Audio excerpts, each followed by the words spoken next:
You can learn a lot about someone through their storytelling. One of my favorite examples of this in video games is Heart Machine's Hyperlight Drifter. There's plenty to enjoy about this game: the vibrant colors, the somber synth tones, and this neat little guy in a red cape. I went into this game hoping to learn more about its world, yet what stayed with me long after putting the controller down was how Hyperlight Drifter shares a personal story without uttering a single word.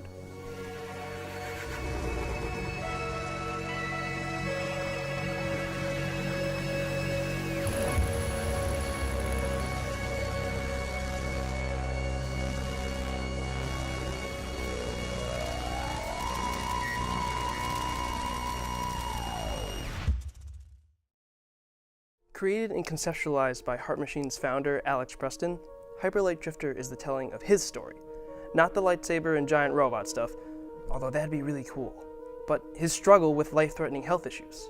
When interviewed by The Guardian, Alex shared, "The main character in Hyperlight Drifter suffers from a deadly illness, one he is desperately seeking a cure for. It haunts him, endlessly. That's something I'm keenly familiar with." I'm fascinated by how well his perspective is communicated to the player. I have asthma and a mild peanut allergy, nothing that forces me to consider that my body could check out at any moment, but thanks to the portrayal of illness in this game, I've gained a respect for it. Hyperlight Drifter has made me reflect on the dread of another coughing fit, the discomfort with an artificial aid, knowing the truth about a health condition and the helplessness of experiencing an attack from within. Yet, realizing all of this and still pressing forward. The game's ability to share such a complex relationship and private experience with the player is nothing short of incredible. What really elevates this telling for me is how these ideas are delivered without text or voice acting. The events of Hyperlight Drifter are conveyed through cutscenes, these PowerPoints that replace dialogue, and environmental storytelling. The visuals don't connect the dots for the player, but by exploring the world, you can start to piece things together.